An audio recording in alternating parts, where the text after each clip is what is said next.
Buenas tardes a todos por venir hoy al Ateneo a asistir, escuchar y participar en esta charla que promete un contenido muy interesante. Claves para un aprendizaje significativo. Quiero dar las gracias, en primer lugar, al IFCA, al Instituto de Física de Cantabria, por la colaboración que viene manteniendo con el Ateneo. Y bueno, va a moderar e introducir a las ponentes Jonathan Piedra, Raquel Gómez y Patricia Martínez. Yo simplemente les dejo con Jonathan Piedra y solo voy a añadir que si hay algo apasionante es el conocimiento, el aprender, el que no se nos olvide lo que aprendemos y cuál es el camino. Yo espero y estoy segura que a lo largo de la charla de hoy nos van a dar unas claves las acabo de conocer, pero la verdad da gusto oír gente tan apasionada por lo que hace. Así que, sin más, les doy la palabra. Muchas gracias.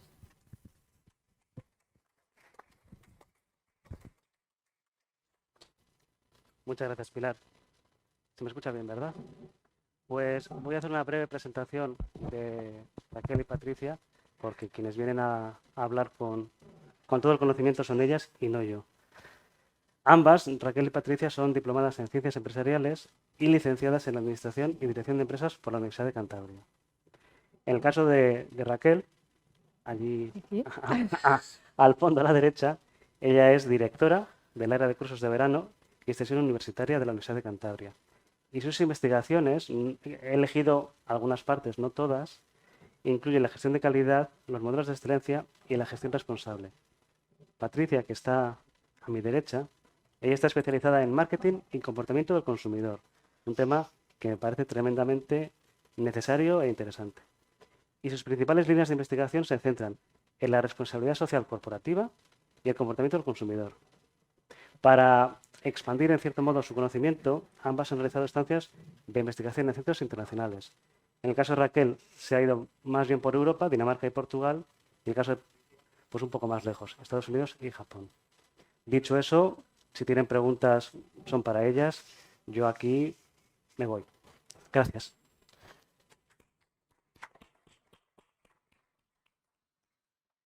Bien, buenas tardes a todos, a todas. Yo soy Raquel, como ha explicado bien Jonathan, ella es mi compañera Patricia, ambas del Departamento de Administración de Empresas. En primer lugar, antes de comenzar, queríamos dar las gracias al IFCA, al Ateneo, por habernos invitado a impartir esta charla. Una charla en la que, bueno, no somos expertas, como ya habíamos estado hablando hace un momento, pero sí que nuestra pasión y nuestro interés pues, nos ha llevado a tener una línea en la que confluimos.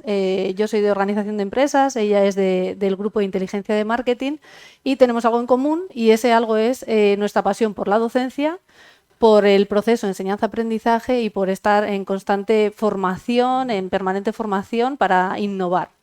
Y qué mejor, ¿no?, que poder comenzar aquí hoy, aparte de agradeciendo al IFCA y agradeciendo al Ateneo que nos haya invitado, a todos ustedes que nos van a acompañar en esta charla, que esperamos que sea de vuestro interés.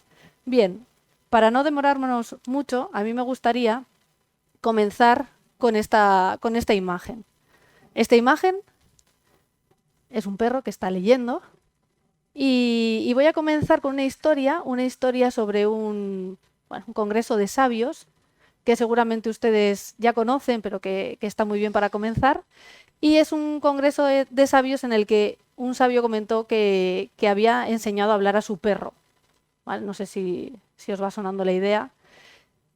¿Qué ocurrió en ese congreso? En ese congreso, mientras estaban tomando el café todos los sabios, hubo uno que dijo pues, que él había enseñado a hablar a su perro. Y todos se quedaron maravillados. ¡Wow! Ha enseñado a hablar a su perro. Tiene un perro que habla. ¡Qué maravilla! Dice, el próximo congreso lo tenemos que dedicar a esto. Que nos explique empíricamente, que traiga aquí a su perro y que nos explique empíricamente cómo es esto de enseñar a hablar a un perro. Porque es mucho más interesante que lo que estamos tratando aquí hoy. Bien, pasaron unos días, organizaron el congreso y llegó el perro Toby y su dueño, el sabio, le dijo, Toby, saluda a estos señores. Y Toby movió la colita y ladraba. Todos se miraban sorprendidos. Bueno.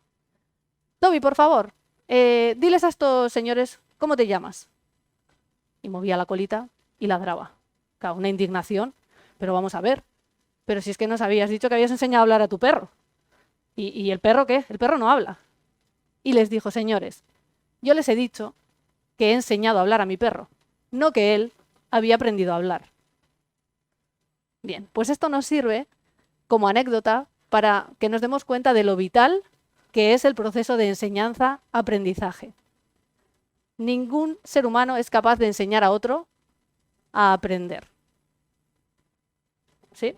Hoy aquí, es más, me está mirando muy raro, pero hoy aquí ustedes no van a aprender nada. Nosotras os vamos a enseñar, les vamos a enseñar unas claves, como decía el título, ¿no?, que teníamos aquí, unas claves para que su aprendizaje pueda ser significativo. Pero el aprendizaje es algo intrínseco, es un hecho intrínseco. Va a depender de ustedes. Nosotras, cuando damos clase a nuestros alumnos, les enseñamos cosas, les acompañamos en el proceso de aprendizaje, pero no podemos aprender por ellos. Son ellos los que tienen que hacer todo lo posible por aprender. ¿Sí? Bien, pues sabiendo ya que nadie aquí de los presentes va a aprender nada hoy, si alguien se quiere levantar se puede marchar, no pasa nada. Veo que no. Bien.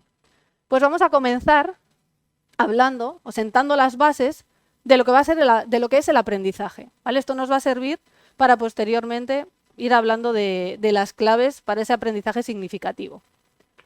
El aprendizaje, he puesto aquí una definición que nos tenemos que quedar con que el aprendizaje es un cambio que, bueno, que podemos ver que es relativamente permanente. ¿En qué? Pues en la respuesta potencial que ocurre como resultado de una práctica reforzada. ¿Vale? Todo esto son unas palabras un poco complejas y a mí siempre me gusta ir al detalle, a lo que está claro. ¿Qué es el aprendizaje?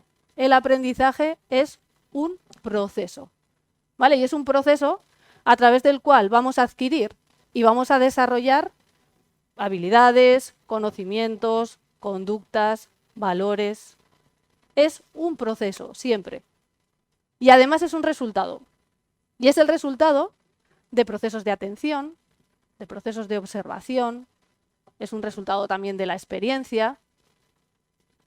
¿Vale? Es un proceso, es un resultado y es una de las funciones mentales más importantes para los seres humanos, para los animales y también para los sistemas artificiales, que hace un momento ha salido en nuestra conversación que teníamos en Petit Comité, como el chat GPT-4. Bien, el aprendizaje en sí es importante para distintas disciplinas, ¿vale? Hay varias disciplinas que se han centrado en cómo aprendemos en ese proceso, en ese resultado, como puede ser la pedagogía, como puede ser la educación, la psicología educativa, la antropología. ¿Qué ocurre? Que al nutrirnos de distintas disciplinas vamos a tener distintas teorías de aprendizaje, que ahora voy a pasar a mencionar muy brevemente, ¿vale? Para ir sentando las bases. Además, tenemos que tener en cuenta que el aprendizaje puede ser explícito o implícito. Explícito cuando nosotros queremos adquirir conocimientos sobre algo. Implícito cuando, a través, por ejemplo, de la experiencia, vamos adquiriendo conocimientos sin darnos cuenta, inconscientemente. Además, también ese aprendizaje puede ser individual o puede ser colectivo. Y ese aprendizaje también, ¿se os ocurre alguna cosa más que pueda ser? Porque veo ahí unas caras muy raras, no sé. ¿No? Pues ese aprendizaje puede dirigirse a algo concreto, a un objetivo específico, o bien a algo más experimental, ¿vale? Que se vaya demostrando. Un objetivo más abierto. En cuanto a esas teorías de la motivación, mencionado ahí conductismo, cognitivismo, constructivismo, simplemente no quiero agobiar a nadie con teorías, bien, pero las tenemos que conocer para poder empezar a hablar del aprendizaje significativo. Lo voy a hacer de una manera muy breve. El conductismo lo que tiene en cuenta es que el aprendizaje proviene del exterior, ¿vale? Es lo que llamamos estímulo-respuesta. En este sentido, lo más importante siempre es el docente, porque el docente es el estímulo externo que va a hacer que el alumno o el alumnado aprenda, ¿vale? Así de manera muy simplificada. Pasamos a la siguiente teoría, el cognitivismo. Y el cognitivismo ya nos dice que el aprendizaje proviene de dentro. El aprendizaje proviene de dentro. Hay una cuestión que denominan como caja negra, que son todos esos procesos mentales, ¿vale?, que nos ocurren a las personas cuando recibimos un estímulo externo y queremos ofrecer una respuesta. ¿Vale? Tenemos por un lado que solo vale estímulo externo, respuesta. Por otro lado tenemos la conducta del docente, que tiene que influir o que tiene que tener en cuenta esos procesos mentales que se generan en el discente para tener un resultado. Y lo que a nosotros más nos interesa es el constructivismo. Vale, lo voy a poner ya todo ahí directamente. El constructivismo es un marco integrador. Es un marco integrador que lo que va a hacer es ayudarnos a comprender ese cambio educativo. ¿Vale? Os he puesto ahí un principio general, ese principio general del padre del constructivismo, de Piaget, que nos dice que es que aprender, o las personas aprenden de modo significativo, realmente cuando construyen, ¿vale? Cuando construimos nuestros propios saberes. ¿Cómo? Pues partiendo de los conocimientos previos que poseemos. ¿Esto qué quiere decir? Que tenemos que ir poniendo las piedras, tenemos que ir poniendo los cimientos para ir generando conocimiento, creando nuestra casa. ¿Vale? Aprender es igual a construir, que luego Patricia va a entrar ahí ya en profundidad con ello. El constructivismo nosotros lo llamamos como un cognitivismo moderado. ¿Por qué? Porque tiene una parte en la que realmente considera el ambiente o el entorno, ese estímulo externo, que hablábamos del conductismo, y además la razón, ¿vale? Esa parte ya más de procesos mentales, procesos cognitivos del cognitivismo. Bien, aportaciones diferentes, he hablado de Piaget, pero bueno, tenemos Brunner, Ausubel, bueno, algunos más. Y ahora sí, ahora ya, podemos comenzar a hablar de aprendizaje significativo. Porque Patricia y yo estamos aquí hoy para daros unas claves para que vuestro aprendizaje, en cualquier campo, pueda ser significativo. Bien, entonces, ¿qué es esto de aprendizaje significativo? Bien, es el tipo de aprendizaje, no es nada complejo, voy a ponerlo todo, es el tipo de aprendizaje que vamos a construir cuando un individuo asocia, ¿vale?, unos nuevos conocimientos con los que ya tiene. Y de esa manera, cuando los asocia, cuando los encaja, lo que hace es reconstruir el conocimiento, ¿vale?, mediante un proceso. ¿Sí? Para que sea significativo, nosotros tenemos una base, un conocimiento previo, y ese conocimiento previo tenemos que intentar anclar el conocimiento nuevo que viene, lo anclamos, ¿vale?, lo pegamos a los cimientos, reconstruimos y ya tenemos una nueva base de conocimiento. Eso es el aprendizaje significativo. Si nosotros no tenemos esta base, este conocimiento previo, vienen ideas, pero no conseguimos anclarlas. Podemos aprender cosas, pero se nos olvidan, ¿vale? No vamos a tener un aprendizaje significativo. Esto se puede resumir en esta frase que tenéis aquí, que es como un pequeño trabalenguas, pero que si la leemos despacio tiene muchísimo sentido, y es que la estructura de esos conocimientos previos que nosotros tenemos va a condicionar los nuevos conocimientos y las nuevas experiencias. Pero a su vez, esos nuevos conocimientos y esas nuevas experiencias van a modificar y van a reestructurar los conocimientos previos que nosotros ya teníamos.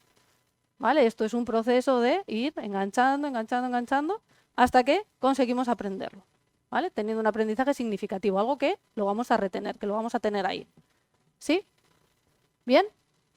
Entonces, lo que teníamos aquí, a modo ya de resumen, antes de dar paso a Patricia, que he hecho esta introducción así con muchas ideas, es que la actividad mental constructiva del alumno, ¿vale?, la va a aplicar a los contenidos. Nosotros esto lo tomamos como los cimientos. Y vamos a tener que ser capaces de hacer que esos alumnos sientan que son capaces de tener conocimientos valiosos, ¿vale? Y además les tenemos que ayudar con ciertas metodologías de aprendizaje, cómo tienen que engarzar esos conocimientos nuevos que les están llegando a los que ya tienen, ¿vale? Y todo esto culmina con que el alumnado, como yo os decía al principio, es el único responsable de su proceso de aprendizaje, de su propio proceso de aprendizaje. Tenemos discrepancias por ahí. Y centrándonos ya en el tema, los dispositivos clave para el aprendizaje, ahora vamos a dar unas pequeñas o unas breves pinceladas de cada uno de los dispositivos, en concreto 3, que son importantes y que tenemos que analizar y estudiar para que nos ayuden a que nuestro aprendizaje sea significativo. Patricia. Bueno, pues habíamos preparado, porque la idea de esta charla es que, bueno, sea participativa, para que, aunque no vayan a aprender nada, pues al menos retengan algo de información. En lugar de mostrarles y decirles claramente cuáles son esos 3 dispositivos básicos del aprendizaje, vamos a trabajar un poco entre todos. Hemos hecho el típico juego, yo creo que todos hemos jugado al ahorcado, ¿no? Bueno, pues vayan diciendo letras, se atreven a decir alguna letra de las que hay ahí, ¿vale? Para ver si conseguimos, pues bueno, no ahorcarnos, ¿no? Con este muñequito, alguna letra, venga. De las que tenemos aquí, ¿vale? Todas las letras que figuran ahí componen ese primer dispositivo del aprendizaje. La T. La T, no. Vale. Venga. Sí. La P. La P, no.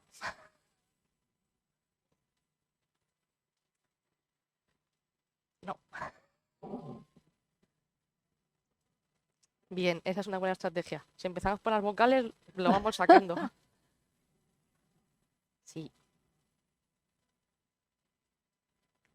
Hay otro, ¿no? Y. Si creen que saben la palabra, también lo pueden decir en voz alta, ¿eh? Vale, perfecto. Memoria.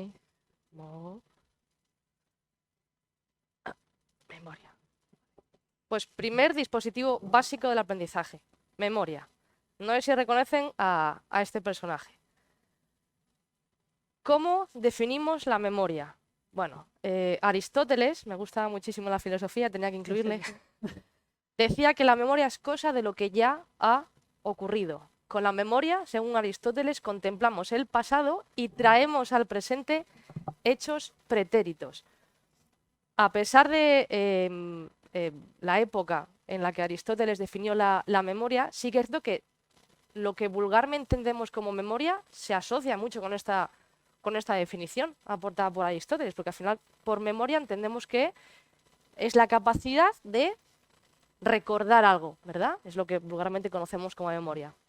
Si acudiéramos a una definición más formal de memoria, pues una función del sistema nervioso central que nos permite no solo recordar, sino también almacenarla por un lado y luego recuperar esa información del pasado, ¿de acuerdo? Si recapacitamos un poco, ¿no?, sobre la capacidad de los seres humanos para memorizar cosas, bueno, estaremos de acuerdo en que en general tenemos buena memoria de los seres humanos. Es cierto que hay otras especies animales que tienen una memoria prodigiosa. Elefantes, los caballos, los cefalópodos, ¿vale? A mi hijo le ha pasado en los cefalópodos y los pulpos tienen una capacidad de memoria que es increíble, pero los seres humanos no vamos mal, ¿vale? Todos los días aprendemos algo nuevo. Puede ser el nombre de una presidenta de un país lejano, puede ser dónde adquirir un nuevo producto, soy de marketing, el significado de una nueva palabra que no conocíamos, ¿vale? Entonces tenemos una buena memoria. Es cierto que si recapacitamos un poquitín sobre qué nos aporta la memoria, no solo en los procesos de enseñanza y aprendizaje, sino en nuestra vida diaria, tiene un papel fundamental. La memoria permite que nos adaptemos al entorno. Si no tuviéramos esa capacidad de recordar cosas, no daríamos sentido a nuestro entorno, no nos podríamos relacionar con el entorno. Por eso se considera que es una función fundamental del sistema nervioso central. Pero ¿qué es la...? No sé si se han recapacitado en alguna ocasión sobre cómo memorizamos las personas.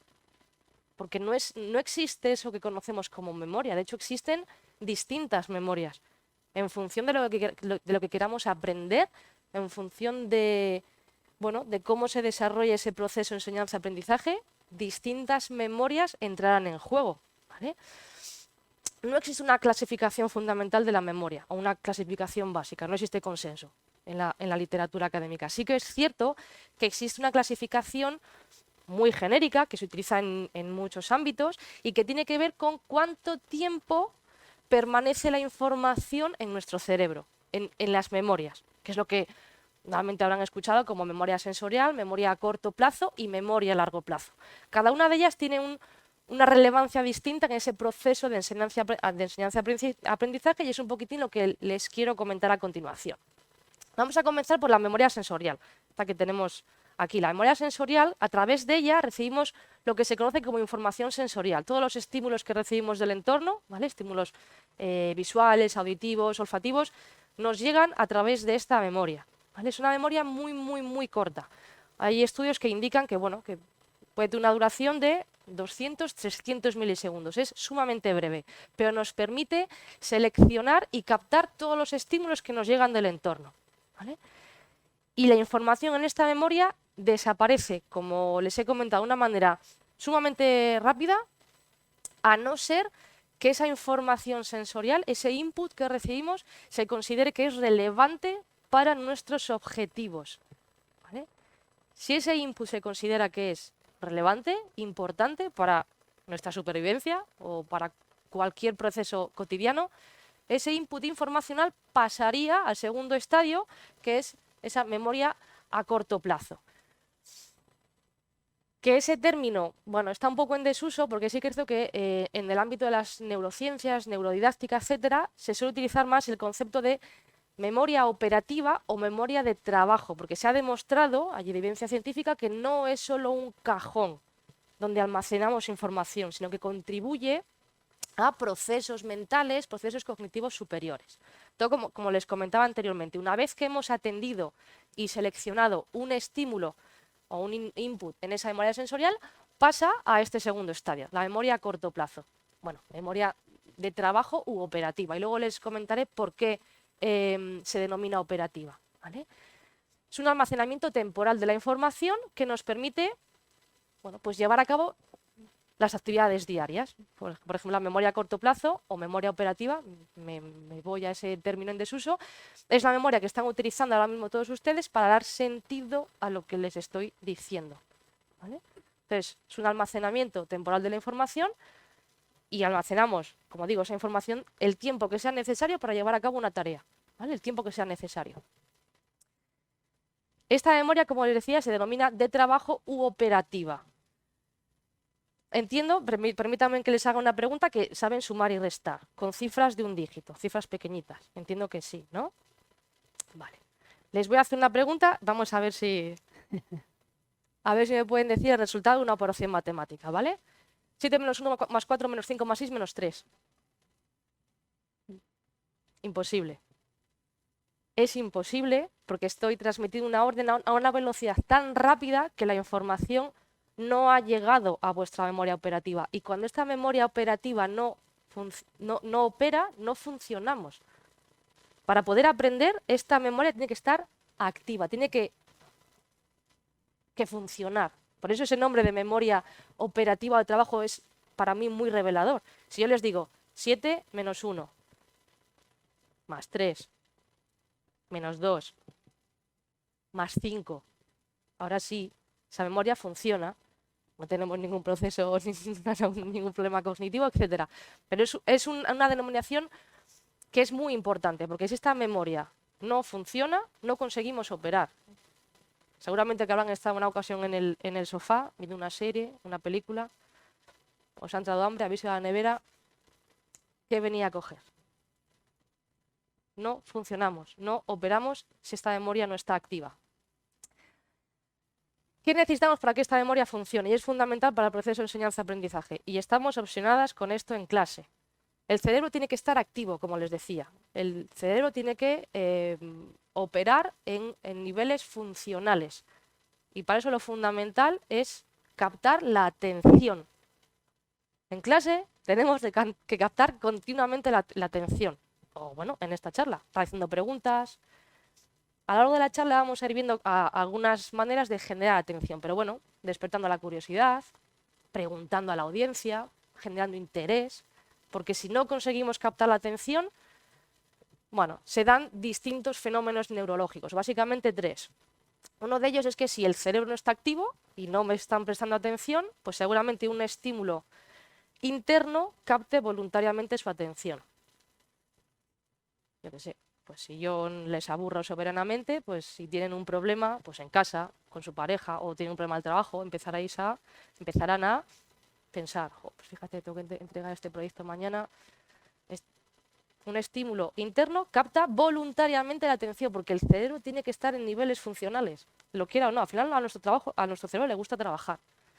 Si un estímulo interno no capta nuestra atención, será un estímulo externo. Pues, a lo mejor comienzan a fijarse en los focos de la sala, en el color de las cortinas, en los zapatos de otra persona. Y si ni un estímulo interno ni externo capta nuestra atención, entramos en esos niveles de atención bajos, down, y nos dormimos, básicamente. Nos empieza a entrar la somnolencia y nos dormimos. Y como no podemos dormirnos, pues ¿qué empezamos? A movernos la pierna. Taca, taca, taca, taca, taca, taca, taca. O el WhatsApp. Vamos a mirar un WhatsApp, voy a aprovechar ahora que toca. Nos activamos, ¿vale? Y es fundamental que esta memoria opere para poder aprender. Y la atención podríamos haber dedicado 15, 20 minutos a hablar solo de atención, ¿vale? Pero ya veremos un poquitín cómo se puede generar curiosidad, atención, interés, pero es fundamental para poder aprender. Estamos en esa memoria operativa, en esa memoria de trabajo. Pero bueno, desde el punto de vista de aprendizaje significativo, realmente lo que nos interesa es memorizar a largo plazo, construir esos conocimientos. Pero no existe una sola memoria a largo plazo, ¿vale? Existen varias memorias. Existe lo que se conoce como memoria implícita, no declarativa o procedimental. Y la denominación de procedimental es fundamental porque en esta memoria, ¿vale? Esta es la memoria de nuestras habilidades, de nuestras conductas. En esta memoria almacenamos todo lo que sabemos hacer, todos los procesos que sabemos hacer, ¿vale? Tardamos mucho tiempo en guardar la información en esta memoria, pero cuando lo aprendemos no lo olvidamos nunca. ¿Se os ocurre o se les ocurre alguna habilidad que hayan tardado mucho tiempo en aprender pero que no se os olvida? Hay una que es típica, muy típica. Leer, hablar, andar, conducir, montar en bicicleta. Todas esas memorias, esa memoria se encarga de esto, ¿vale? Precisamente de esto. Y es cierto que esa información se almacena de una manera inconsciente, no nos damos cuenta, y la información también se recupera de manera inconsciente. Nosotros podemos pasar años sin montar en bicicleta o sin conducir, y cuando volvemos, somos capaces de hacerlo, ¿vale? Punto fundamental de esta memoria para el proceso de enseñanza-aprendizaje. ¿Cómo consolidamos esta memoria? Aquí sí que es importante la repetición. Aquí sí que es importante repetir. El proceso mecánico, la mecánica operativa, por ejemplo, de aprender a derivar, a integrar, se almacena aquí. Pero la mecánica operativa, para consolidar recuerdos en esta memoria, aquí sí que es necesario repetir.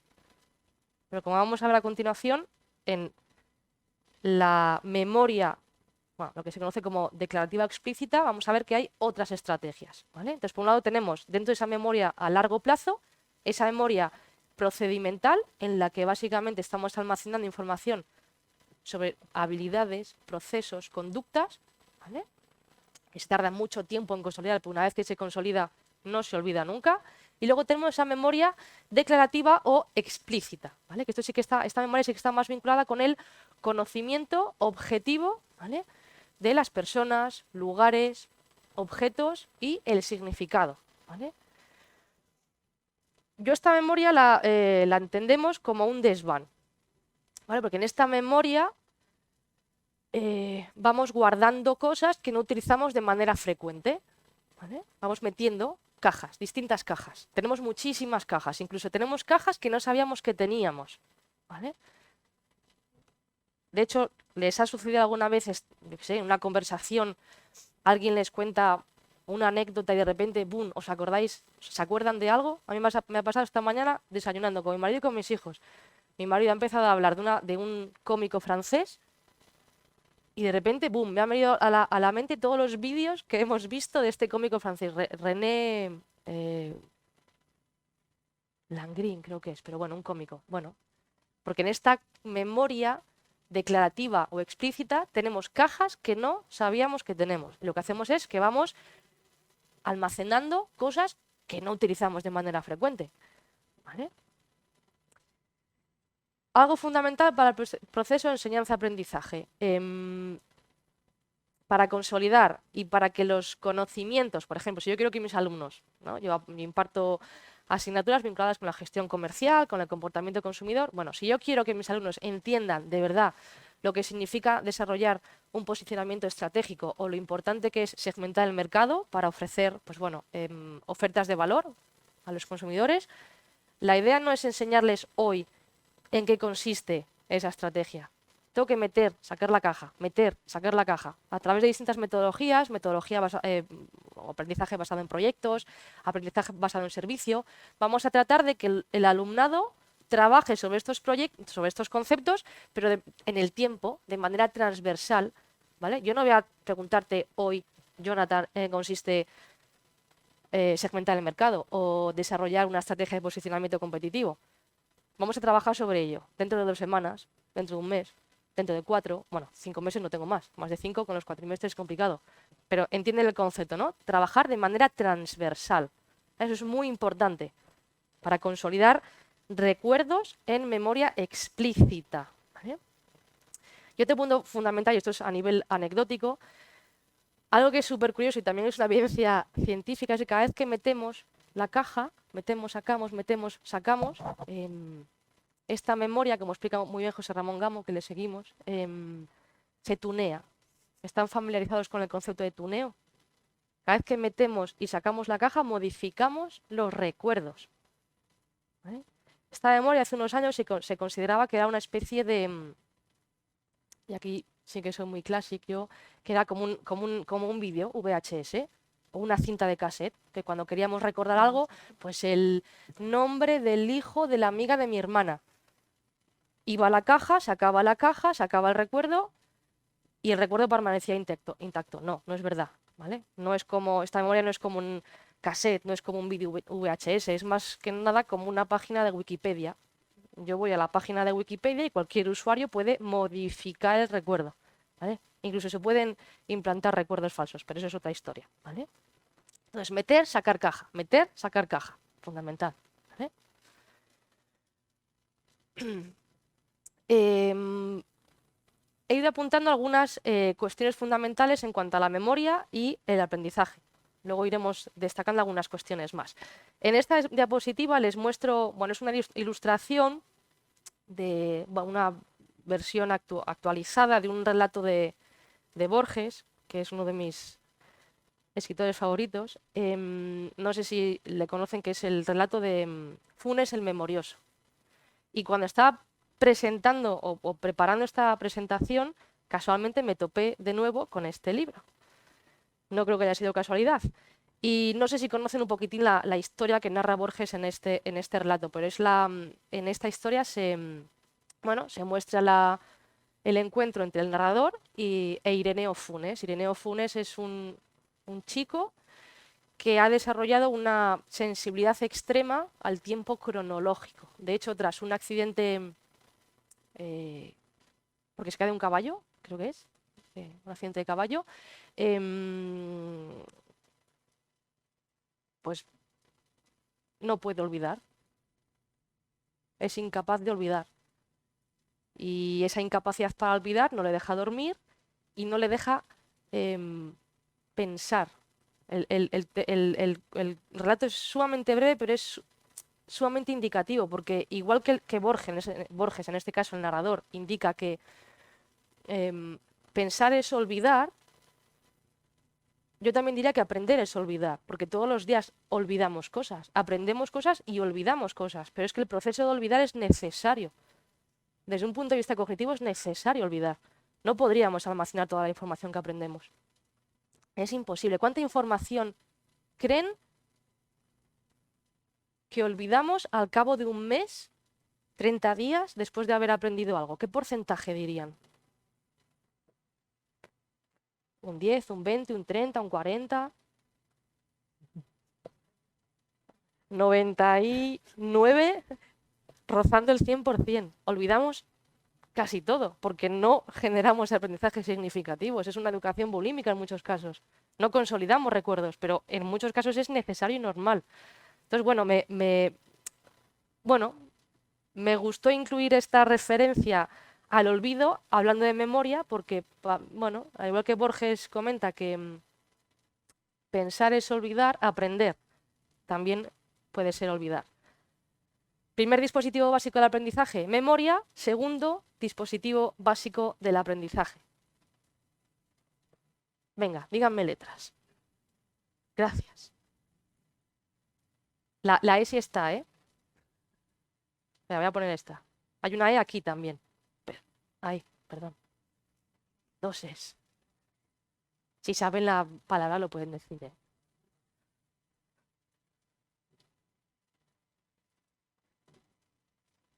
Emociones, perfecto. Emociones. Segundo dispositivo básico del aprendizaje, emociones. En esta diapositiva les muestro la expresión facial de algunas emociones. Luego hablaremos en detalle sobre las distintas emociones que existen. Pero, ¿qué es una emoción? En este caso no voy a acudir a ningún filósofo, voy a acudir a la etimología de la palabra emociones. Aunque sí que es cierto que no existe consenso generalizado, porque en esto del conocimiento científico el consenso a veces es complicado, bueno, se entiende que la palabra emociones proviene de un vocablo latín, que es bueno, el vocablo emotio, que a su vez proviene del verbo emovere, que está formado por la partícula ex, indicativo de hacia afuera, y movere, que significa mover o poner en movimiento. Por tanto, desde un punto de vista semántico, la emoción es un movimiento, es una sacudida, es una convulsión, es algo que nos saca de nuestro estado habitual. Y creo que es sumamente significativo, porque piensen ustedes, yo qué sé, cuando, no sé si alguna vez han sufrido un ataque de risa, o no nos podemos controlar, o cuando, bueno, pues tenemos un pesar muy grande y estamos en duelo y estamos muy tristes. O sea, cuando lloramos, es algo que no somos nosotros, estamos como fuera, ¿vale? O cuando, bueno, cuando nos embarga la ira, ¿vale? Al final parece que salimos de nuestro cuerpo, ¿no? Porque hay algo que nos sacude, que nos mueve. Entonces, aparte de esta etimología que, bueno, que es obviamente muy, muy significativa desde un punto más, bueno, científico, aplicado a las neurociencias, las emociones son una respuesta adaptativa, son una reacción fisiológica fundamental para la supervivencia de los seres humanos, ¿vale? Es una respuesta adaptativa, breve, intensa, ante cambios que se suceden en el entorno o en nosotros mismos, ¿vale? Igual que decíamos anteriormente que la memoria es fundamental para dar sentido a nuestro entorno, cada vez hay más consenso científico en el sentido de que las emociones son y han sido fundamentales para la supervivencia de los seres humanos y son mucho más importantes de lo que creemos en el proceso de enseñanza-aprendizaje, muchísimo más. Tenía que volver a la filosofía. Antes Raquel les introdujo, bueno, cómo al final los seres humanos hemos aprendido a aprender basándonos en distintas teorías. Hace unas décadas hubiera, bueno, resultado paradigmático incluso incluir como dispositivo fundamental para el aprendizaje las emociones. ¿Por qué? Pues porque seguramente, como muchos sabrán, las raíces conceptuales sobre las que se asienta la psicología científica provienen del pensamiento filosófico, fundamentalmente de la doctrina sumamente influyente del dualismo cartesiano, la cual está fundamentada a su vez en la filosofía aristotélica. Pero mientras que Aristóteles, vuelvo, y si se dan cuenta, todo está inventado al final, si pensamos, Aristóteles, que estudió muchas cosas, era un tipo listo, inteligente, culto, consideró que las emociones eran fundamental y las dotó de, o consideró que tenían, que otorgaban 3 funciones al ser humano, ¿no? Cognición, emoción y conación o voluntad, ¿vale? Pero Descartes, por ejemplo, lo que hizo fue separar radicalmente la mente y el cuerpo, ¿vale? Radicalmente. consideró que la mente era el territorio de la razón, exclusiva de los seres humanos, y que el cuerpo estaba totalmente separado, ¿vale? Y que, bueno, era algo más vinculado no solo con el ser humano, sino con, bueno, otros mamíferos. Bueno, si lo piensan, esta división tan radical entre mente, razón, cuerpo, emoción, ha tenido consecuencias, yo diría que dramáticas, a la hora de entender ciertos procesos psicológicos, porque, bueno, se han considerado que las funciones cognitivas y emocionales son opuestas, que no tienen relación, y no hay nada más alejado de la realidad. Quiero que una idea les quede clara hoy. Para aprender tenemos que estar en casa, ¿vale? Y quiero que se queden con esta idea porque volveré sobre ella después. Pero para aprender, como explica maravillosamente bien Mar Romera, tenemos que estar en casa. Claro, para tratar de explicar de una manera muy básica la relevancia de las emociones en el proceso de enseñanza-aprendizaje, lo primero que tenemos que tener claro son los estados emocionales que existen. ¿Cuántas emociones creen que existen? ¿Se lo han planteado alguna vez? Bueno, a lo mejor no. No es una pregunta a lo mejor que yo me hiciera en el desayuno.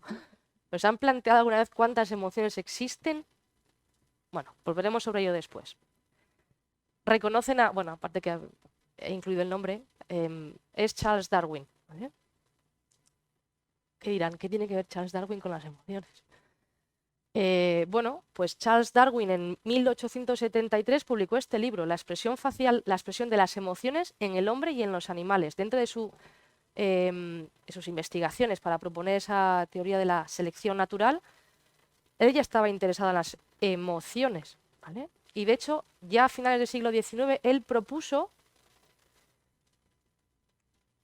la universalidad, el carácter universal de ciertas emociones. Y luego, durante el siglo XX, se ha demostrado este carácter universal, ¿vale?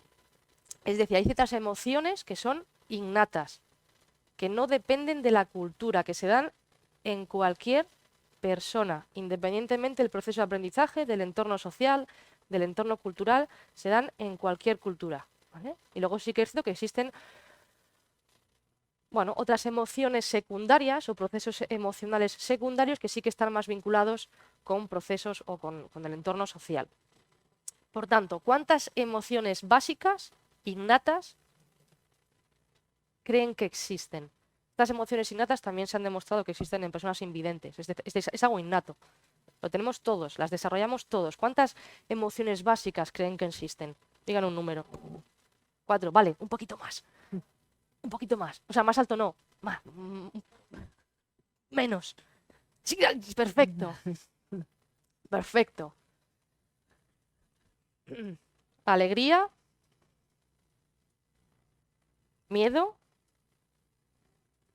Ira, enfado. Quizá las fotos son un poco difíciles, pero bueno. Alegría, miedo, ira, enfado, tristeza, preocupación extrema, asco,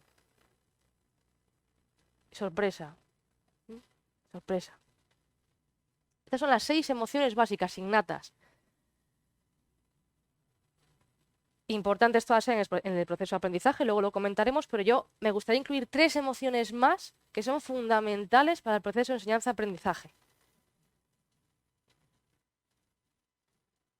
Interés, sí, atención o curiosidad, ¿me vale? Me están dando justo en el clavo. Seguridad y sorpresa o admiración, ¿vale? Volveremos sobre ello, ¿vale? Pero 6 estados emocionales básicos, fundamentales para el proceso de enseñanza-aprendizaje, y luego muchísimas emociones secundarias más. Si alguien nos ha enseñado la neurociencia es que existen 2 funciones neurológicas básicas, cognitivas y emocionales, ¿vale? Las funciones cognitivas nos ayudan a desempeñar cualquier actividad diaria, nos permite seleccionar inputs, almacenarlos, codificarlos, recuperar recuerdos, ¿vale? Y luego está la función emocional, gobernar las emociones.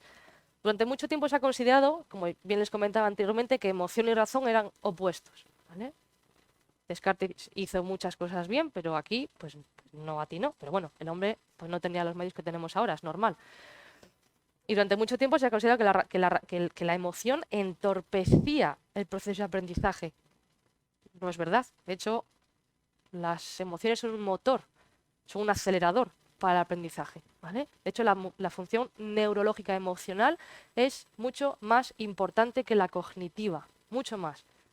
De hecho, la emoción elige, la razón justifica, no solo en materia de aprendizaje, sino en cualquier contexto, ¿vale? Y luego las funciones cognitivas se movilizan a través del impulso emocional. En los años 80 hubo un debate súper conocido entre dos, bueno, súper conocido para los psicólogos, entre Lazarus y Zahong, que, bueno, estuvieron ahí unos años debatiendo sobre si el procesamiento emocional implicaba o no evaluación emocional. Es decir, ¿qué fue antes? ¿El huevo o la gallina? ¿Qué creen que viene antes? ¿El pensamiento? ¿Yo pienso algo y luego siento una emoción? ¿O primero siento y luego pienso? Pienso, luego existo.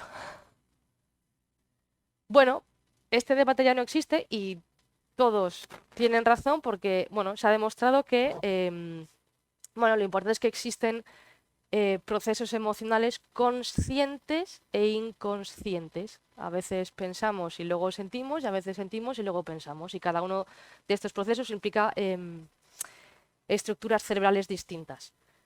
Por ejemplo, los procesos que son implícitos, que no controlamos, bueno, las amígdalas tienen mucho que decir, ¿vale? Las estructuras subcorticales del sistema límbico. Pero no las amígdalas que nos estirpaban o que les estirpaban a mi madre, por ejemplo, porque si nos estirpan estas nos quedamos psicópatas perdidos, sino las que están aquí, ¿vale? Y todo lo que tiene que ver con procesos explícitos, que son conscientes, bueno, es trabajo de la corteza orbitofrontal, que es justo la que tenemos aquí entre los ojos, ¿vale? No sé si conocen bueno, a esta persona.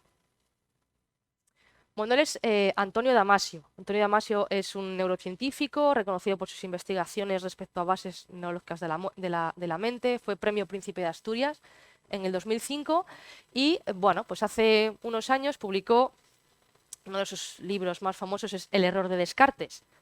Ya sabemos un poquitín por qué, a qué puede deberse eso, ¿no? Basándose en uno de los casos más famosos de las neurociencias, que es, bueno, Phineas Cake, que fue un obrero de los ferrocarriles que en mediados del siglo XIX sufrió un accidente.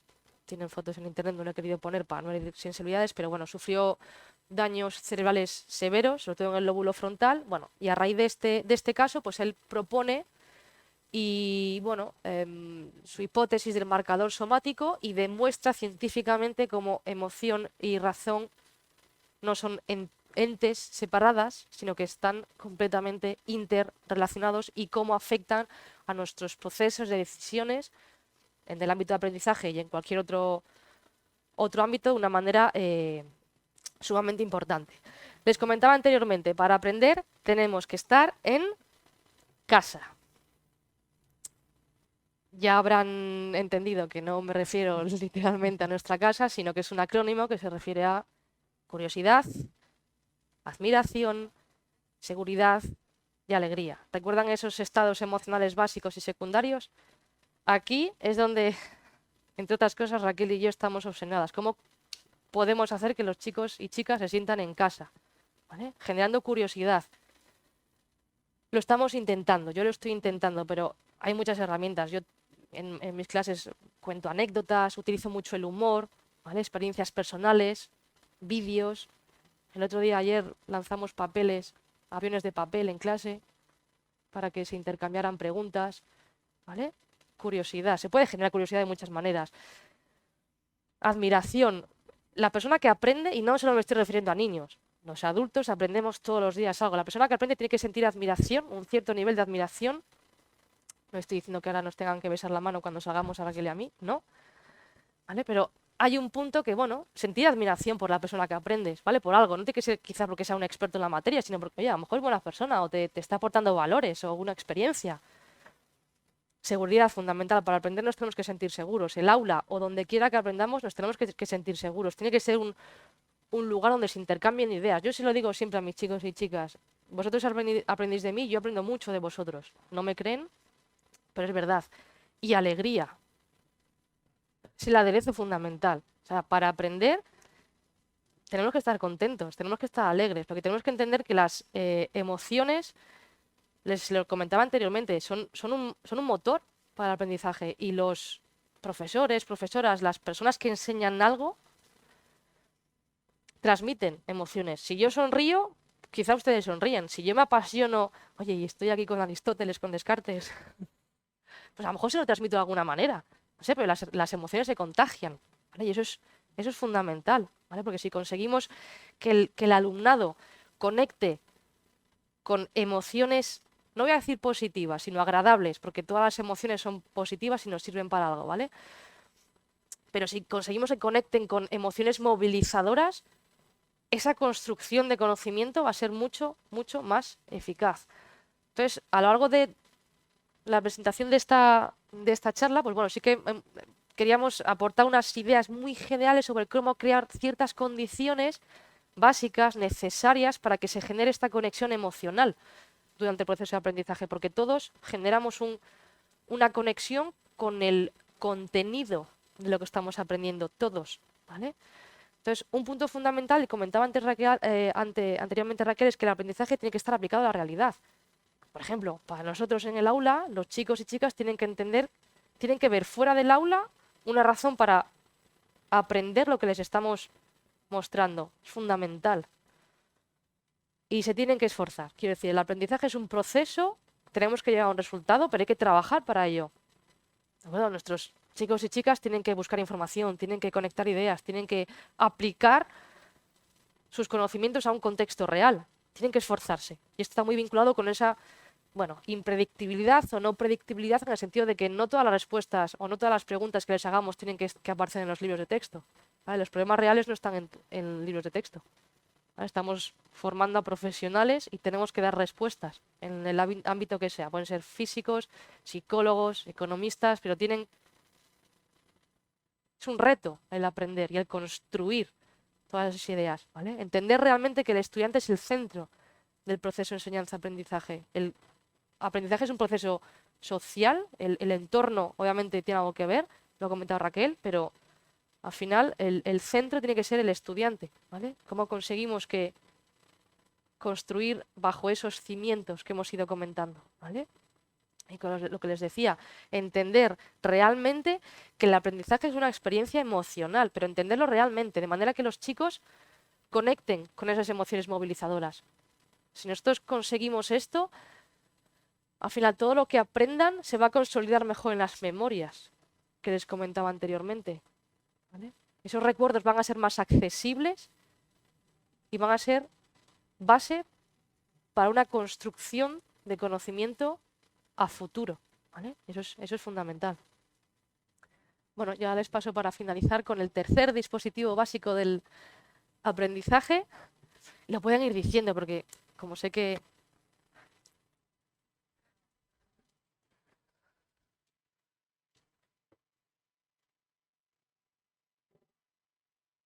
Empieza por vocales, es más fácil. Dale al... No. Sí. Esta. Hay dos. Es que voy un poco lenta, ¿eh? Sí. Porque ya había cogido el truco y yo estaba ya ahí en down, down. Ahora tengo que volver al up, up. Motivación. Perfecto. ¿Y para pasar? Así Bueno, pues sin dale. ponerlo. No, bueno, le puedes dar a la flechita, yo quiero para adelante ahí. Ya. Uy, que me voy. Bien, pues ahora, después de todo lo que ya ha dicho Patricia, voy a acabar yo. Y me ha dejado un papel muy difícil. ¿Y saben por qué? Porque la atención en los adultos ronda los 45 minutos. Y aquí hemos estado ya un poquito más. Así que, bueno, después de este chascarrillo para otra vez conseguir que ustedes estén up y tengan ahí todo lo que tenemos que tener, la memoria operativa, que nos llegue la información, que fluya, pues yo voy a comenzar a hablaros de la motivación. ¿Vale? La motivación, bueno, voy a comenzar con esta imagen del psicólogo educativo Ernest Rockfox. Y esta imagen, lo que quiero empezar transmitiendo para hablar de la motivación, y así de una manera rápida y amena, es que, como decía este señor, nosotros podemos acercar el caballo al agua, pero en su estómago solo va a entrar el agua que el caballo beba. ¿Vale? Si esto lo extrapolamos a este proceso de enseñanza-aprendizaje que estamos hablando, nosotros, como docentes, podemos acercar al alumno al objeto de aprendizaje. Pero tiene que ser él con su esfuerzo, con sus emociones moderadas, como la curiosidad, el interés, el que decida si va a aprender o no, ¿vale? Si se va a esforzar por obtener o por alcanzar ese reto de aprendizaje. ¿Qué podemos decir o qué es la motivación? Pues después de lo que ya hemos hablado sobre las emociones, la motivación es un factor emocional del aprendizaje. Y si yo les pregunto a ustedes, ¿qué influye en la motivación? Para estar motivado, ¿qué tenemos que tener? ¿Qué me dirían? ¿La motivación qué es? ¿Cuándo tenemos motivación por hacer algo? Cuando nos gusta, cuando tenemos interés. ¿Vale? La palabra que suele salir siempre es el interés. Y es verdad, si tenemos interés, vamos a estar motivados. Pero también es verdad que no es el único factor que influye en la motivación. Y de hecho me atrevería a decir que tampoco es el más importante. ¿Vale? Vayamos teniendo ciertas ideas. Conectando lo que comentaba Patricia de las emociones, ¿vale? Vamos a ver dónde nace la motivación. Las emociones, tenemos claro que modulan nuestros mecanismos cognitivos. ¿Vale? Tenemos claro que aprendemos mejor aquellas experiencias que son más intensas, que las hacemos más memorables. Y esas experiencias que son más intensas no son normalmente las que se dan dentro del aula, como pueden imaginar, están más relacionadas con lo que vivimos, con nuestra autobiografía, con esa memoria autobiográfica o episódica, ¿vale? Algo que nosotros hemos vivido. Sin embargo, no está tan claro cómo esas experiencias o emociones que son memorables nos pueden ayudar con nuestro conocimiento semántico, con nuestra memoria semántica, ¿vale? Con nuestros conocimientos. Por eso tenemos que ir por otro camino. El otro camino sería analizar cómo las emociones modulan nuestra conducta. Está claro, como hemos visto, distintas emociones, en función de eso, nosotros vamos a actuar de una manera o de otra. Si nosotros tenemos curiosidad, tenemos interés, es ahí donde vamos a enfocar la motivación. Estamos hablando de una emoción que modula, que influye en nuestra conducta y esa conducta genera una motivación. Genera una motivación, un interés, una curiosidad. Bien, pues para analizar la motivación tenemos que tener claro que la motivación uno no está motivado todo el día, ¿vale? Aunque hayamos oído ese típico comentario de este es un motivado de la vida, pues no, ¿vale? Uno no puede estar motivado todo el día. Y tenemos que estar motivados por o para algo. Entonces, ¿de qué nos sirve la motivación o qué es la motivación en realidad? La motivación es un fin, no es un fin, perdón, es un instrumento, ¿vale? Es un medio para alcanzar un fin. Estamos en un estado inicial de curiosidad, ¿vale? De interés. ¿Por qué? Por hacer algo, por conseguir algo, ¿vale? Un objetivo, tenemos un motivo y ese interés, ¿vale? Nos va a motivar a realizar ciertas acciones. ¿Vale? Para estar motivados siempre tenemos que tener un objetivo hacia el que dirigir nuestros esfuerzos. Son palabras que, como ven, ya se van repitiendo. Vamos a analizar qué factores son los que influyen o los que modulan en la motivación. ¿Vale? ¿Cuándo estamos motivados? ¿Por qué estamos motivados? ¿Qué está influyendo en que estemos motivados? Lo vamos a hacer a través de este modelo que ven aquí, que bueno, tiene mucho consenso científico y por lo tanto, bueno, pues hemos creído, ¿no?, que es el más adecuado para traer aquí hoy. Lo primero, o el primer factor, es el interés, ¿vale? El interés que ha salido. El interés, como nombre técnico, lo vamos a llamar valor subjetivo. Y el valor subjetivo se puede dividir en 3 dimensiones. Va a tener un valor intrínseco, un valor extrínseco y un valor que llamamos de consecución. El valor intrínseco es el hambre por aprender, ¿vale? El aprender por aprender. Nuestro cerebro es un cerebro que es inquieto, que le gusta aprender, ¿vale? Ese es lo que despierta nuestra curiosidad. Ese es el valor intrínseco. El valor extrínseco, por el contrario, son las consecuencias que nosotros detectamos que va a tener el conseguir ese objeto de aprendizaje o no conseguirlo, ¿vale? Está más relacionado con las consecuencias, qué vamos a ganar, qué vamos a perder. Y luego tenemos el valor de consecución, que ese valor está relacionado con lo que pensamos que es o cuán de meritorio pensamos nosotros que es conseguir ese objetivo, ¿vale? Ese objetivo de aprendizaje. En este no vamos a entrar mucho. Nos vamos a centrar ahora en los 2 primeros y luego seguimos completando el modelo. Porque como Patricia me lo ha dejado tan difícil, no quiero aburrir a nadie.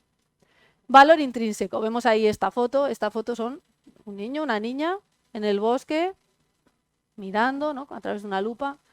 ¿Qué he querido expresar con ello? La curiosidad. La curiosidad, el interés. El valor intrínseco normalmente es lo que comúnmente se conoce como el valor bueno, el que hay que fomentar.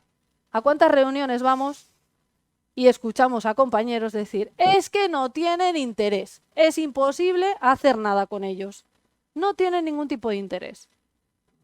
Pues, si no tienen interés, vamos a hacer que lo tengan, ¿vale? Hay formas para hacer despertar ese valor intrínseco.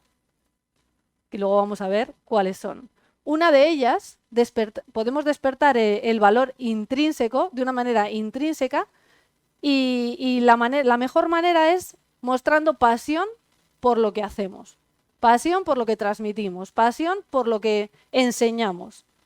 ¿Quién no ha tenido un profesor, una profesora cuando estudiaba que le despertó interés por una materia que en la vida pensó que le iba a gustar? Todos hemos tenido. Cuando llegas con unas expectativas muy bajas en una asignatura y dices, uff, historia, uff, matemáticas.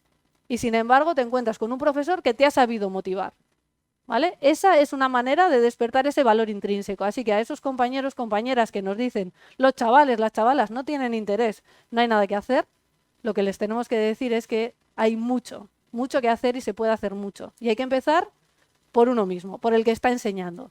Pero si esto, oye, vemos que no funciona, que nosotros no somos aquí, pues nada, fuentes de inspiración, fuentes de interés, ¿qué podemos hacer? Utilizar los valores, el valor extrínseco para despertar ese interés. Uno de ellos, el que normalmente siempre se asocia con el valor extrínseco, son las calificaciones, ¿vale? ¿Por qué tenemos que aprender esto? Porque tienes que sacar una buena calificación en la asignatura. ¿Qué ocurre? Que lo vemos como el hermano malo del valor intrínseco, el interesado, el materialista. Pues eso en realidad no es así. Y no es así porque si nosotros utilizamos algo que ya ha nombrado Patricia anteriormente, es el aprendizaje basado en proyectos, con un valor extrínseco vamos a conseguir que despierte su valor intrínseco, que despierte su interés. ¿En qué consiste esto del aprendizaje basado en proyectos? Muy sencillo. Nosotros detectamos que en nuestra comunidad hay un problema, ¿vale? Algo que queremos solucionar, una necesidad que queremos resolver. ¿Qué hacemos? Nos fijamos en el objetivo, en esa necesidad que queremos resolver y a través de proyectos, de un proyecto, lo que vamos a ir haciendo es que nuestros alumnos vayan obteniendo todos los conocimientos que necesitan para resolver ese problema. Ese es el aprendizaje basado en proyectos. Por ejemplo, a mí me interesa que mis alumnos pues conozcan los distintos grupos sanguíneos, ¿vale? ¿Cómo lo puedo hacer? Pues les puedo dar un tocho de fotocopias y decir que se lo lean, con lo cual ni interés. Y si encima no cae en el examen, tampoco tengo las calificaciones como valor extrínseco para que se lo miren, no se lo va a mirar nadie. O les puedo proponer montar una campaña de donación de sangre. Y todo lo que tienen que hacer para montar esa campaña de donación de sangre es lo que va a despertar su valor intrínseco, su interés por conocer cómo podemos montar esa campaña. ¿Para qué? Para conocer los grupos sanguíneos, ¿vale? Un valor extrínseco que nos ayuda al valor intrínseco. Hay otro valor extrínseco que son los premios. Hoy no vamos a entrar en este tema de los premios porque es un poco complejo. Con el tema de la gamificación que hacemos también en clase, a través de juegos, damos premios. Con esto tenemos que tener cuidado principalmente porque podemos estar influyendo negativamente en el valor intrínseco de algunos de nuestros alumnos. ¿Vale? Pero bueno, lo vamos a dejar ahí. Los premios no sería la mejor opción. Y recapitulando, entre el hermano bueno y el hermano malo, ¿vale? Decir que el valor extrínseco no es para nada el hermano malo, ¿vale? No es el materialista, no es el lado oscuro de ese valor subjetivo, sino que constantemente nuestro cerebro, cada vez que hacemos algo, está pensando en cuál es el encaje que tenemos con ese acto que hemos hecho, qué encaje tenemos en la sociedad, en el grupo. Imaginaos que yo, por ejemplo, digo, mira, yo voy a estudiar esta carrera y quiero sacar buenas calificaciones porque quiero que mi familia me tenga en estima, porque quiero que mi grupo me tenga en estima. Ahí hay un valor intrínseco mío, ¿vale? El valor intrínseco como de reconocimiento y un valor extrínseco por parte del aprendizaje, que sería el reconocimiento por ese grupo. Por eso os decía, que no es el hermano malo, que no lo tenemos que ver como algo negativo, sino que lo tenemos que ver como dos partes de una balanza que tenemos que equilibrar. Que si no tenemos valor intrínseco, nos podemos servir del valor extrínseco para obtenerlo, y que si tenemos valor intrínseco vamos a potenciarlo con un mayor valor extrínseco, ¿vale? Haciendo pues una especie de equilibrio de balanza, ¿vale? Son totalmente complementarios.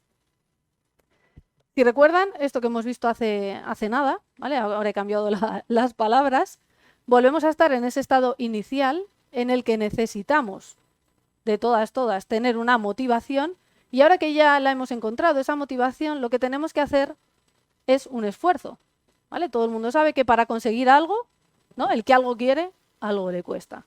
Pues aquí lo vemos reflejado. El refranero español para eso es estupendo. Si queremos conseguir un logro, un objetivo de aprendizaje, tenemos que medir nuestros esfuerzos. ¿Y qué es lo primero que hacemos? Expectativas. ¿Cuánto me voy a tener que esforzar para conseguir el objetivo? Si me esfuerzo tanto, ¿voy a conseguirlo? Sí. Bien, expectativa positiva. Si me esfuerzo tanto más, ¿voy a conseguirlo? No, ese objetivo es muy difícil, no lo voy a conseguir. Expectativa negativa, motivación cero, lo dejamos por el camino.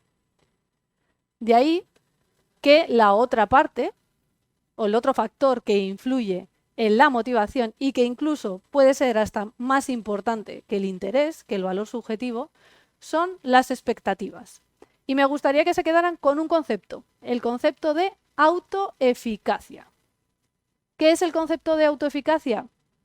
Es cuando nosotros, cuando tenemos un logro que queremos obtener, analizamos el esfuerzo que nos va a llevar a conseguirlo y decidimos si lo vamos a poder hacer o no. ¿Vale? Podemos tener una autoeficacia alta o una autoeficacia baja. Por ejemplo, si yo pienso que yo soy muy hábil en matemáticas y además me voy a esforzar, pues voy a conseguir superar la carrera de matemáticas, ¿vale? Todos los exámenes de matemáticas que haga. Sin embargo, si yo digo, yo es que no tengo habilidad para los idiomas, y es que por mucho que me esfuerce es que no lo voy a conseguir, ¿vale? Ahí estoy hablando de que tengo una autoeficacia baja. ¿Y de qué depende esto de la autoeficacia? Es muy importante. La autoeficacia no depende únicamente de las experiencias previas que hemos tenido, sino que no depende del hecho objetivo en sí, de la circunstancia, sino que depende de cómo nosotros lo hemos interpretado, de nuestra interpretación. Y os voy a poner un ejemplo para que lo veáis muy claro. Si, por ejemplo, yo llevo ya 3 cursos con unas notas malísimas en idiomas. O sea, es que yo, de verdad, pues mal, en idiomas mal, 1 año mal, 2 años mal, 3 años mal, pero yo tengo una autoeficacia alta. ¿Por qué me va mal? Porque no me estoy esforzando. ¿Y el esfuerzo de quién depende? De mí. Si yo me esfuerzo, este año apruebo los idiomas. Mi autoeficacia es alta. ¿Por qué? Porque a pesar de que yo he venido suspendiendo año tras año los idiomas, sé que la causa, ¿vale?, de esto que me ha ocurrido es mía, es interna, se debe al esfuerzo. No he realizado el suficiente esfuerzo, ahora lo voy a realizar y lo voy a conseguir. ¿Sí? ¿Saben por dónde voy? Sí. Bien, pues ¿qué causas atribuimos a esas experiencias previas para saber si vamos a tener una autoeficacia alta o una autoeficacia baja. La primera de ellas sería el locus, ¿vale? Tenemos un locus interno, el esfuerzo, la habilidad, algo que depende de nosotros, y un locus externo. Pues las pruebas eran muy difíciles, el entorno en el que he estado estudiando era muy ruidoso, ¿vale? Cosas que no dependen de nosotros, dependen del entorno. Además tenemos la estabilidad. Esas causas que han llevado a esas experiencias previas son fijas o se pueden cambiar. El esfuerzo lo puedo cambiar. La habilidad, ¿la puedo cambiar o no? Normalmente se entiende como que es fija. Es que a mí eso no se me da bien. ¿Vale? La habilidad no es fija. La habilidad se puede cambiar. Y luego estaría la controlabilidad. De lo que se puede cambiar, ¿yo lo puedo controlar? Es decir, si la prueba que pone el profesor ha sido difícil y he suspendido, ¿yo eso lo puedo cambiar? Eso no lo puedo cambiar. Pues de todo esto va a depender la autoeficacia. Que nosotros pensemos que tenemos una autoeficacia alta para hacer algo o una autoeficacia baja para hacer algo. ¿Vale? ¿Sí? Bien, pues según la psicóloga Carol Dweck, que tenemos ahí, hay dos tipos de mentalidades cuando nos tenemos que enfrentar a aprender algo nuevo, ¿vale? A un reto de aprendizaje, a un objeto de aprendizaje nuevo. Una de las mentalidades, ¿no? Las opciones que tenemos, que están relacionadas con la autoeficacia. Una de ellas es decir, mentalidad fija, no tengo habilidad, esto no se me da bien. Autoeficacia baja. Ni siquiera lo intento, ni siquiera me esfuerzo, ¿vale? Porque pienso que no se me da bien. Y por otro lado, tenemos la mentalidad de crecimiento, que nos dice, esto no se me da bien, todavía. Que yo no soy muy hábil en matemáticas, todavía. ¿Por qué? Porque me voy a esforzar, porque voy a meter horas, porque lo voy a conseguir. ¿Por qué? Porque necesitamos un esfuerzo, necesitamos una práctica para mejorar. La habilidad se puede mejorar. Pero ¿quién no ha oído esto alguna vez? No, a mí eso no se me da bien, yo eso no lo hago. ¿Vale? La otra mentalidad, la de esto no se me da bien todavía, es la relacionada un poco más con las personas optimistas que dicen, venga, me voy a tirar a la piscina y a ver si con un poco de esfuerzo se me da bien, que aquí tenéis a dos delante. Bien, pues esos serían los dos factores más importantes que modulan esa motivación. ¿Vale? Por un lado, los factores o el valor subjetivo, ese interés, esa curiosidad, y las expectativas. Además, tenemos otro, ¿vale? Que es el ambiente de aprendizaje, es la cultura en la que aprendemos. ¿Cómo tiene que ser esa cultura, ese ambiente en el que aprendemos para estar motivados? ¿Vale? Tiene que ser exigente. No podemos bajar el nivel, ¿vale? No podemos bajar el listón y decir, venga, aquí con 4 cosas lo tenemos. No. Hay que ser exigentes. ¿Por qué? Porque hemos dicho que la motivación requiere esfuerzo, interés y esfuerzo. Y además tenemos que ser, el ambiente tiene que ser alentador. Esto puede llevar a confusión. Alentador podemos entender como, venga, tú puedes, si lo intentas lo vas a conseguir, todo palabras y palabras y palabras. Eso no es. ¿Vale? Eso no sirve. Palabras no, hechos.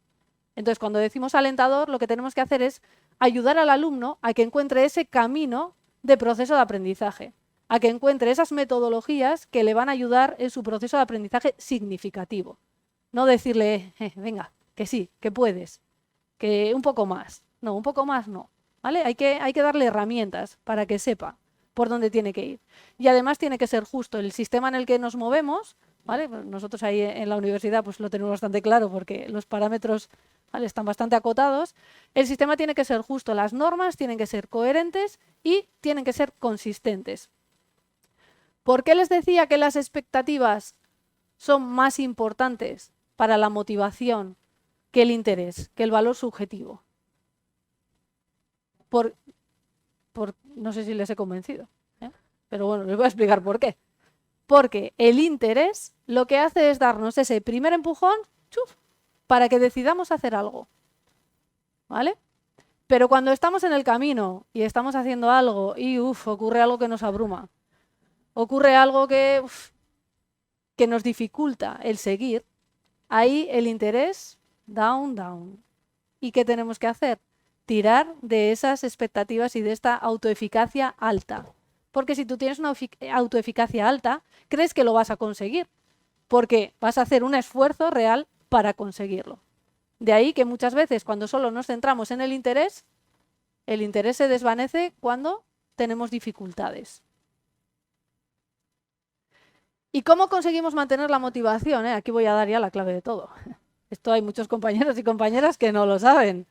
Esta es la diapositiva mágica. ¿Cómo conseguimos mantener la motivación? A nosotros mismos nos pasa en nuestro día a día. Pues viendo que ese proceso de aprendizaje va teniendo éxito, que vamos dando pasos, que vamos consiguiendo llegar donde queremos llegar. ¿Por qué? Porque, como os decía antes, la autoeficacia fomenta el logro. Pero el logro, el conseguir el éxito, tiene un efecto multiplicador en la autoeficacia. Si yo he conseguido llegar hasta aquí, ¿cómo no voy a conseguir dar 2 pasos más? Así con todos los objetivos. Y esto es todo lo que os queríamos transmitir hoy. Creo que, bueno, más o menos en tiempo. Y queríamos acabar con una frase de Confucio en estos tiempos, ¿no?, que corren, que nos dice que la educación genera confianza, la confianza genera esperanza y la esperanza genera paz. Y con esto, muchas gracias y finalizamos.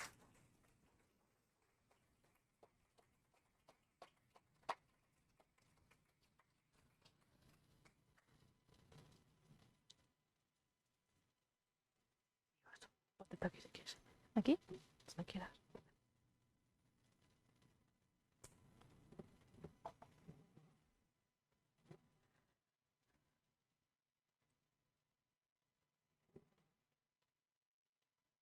¿Sí? Pues nada, pasamos al turno de preguntas. Ah,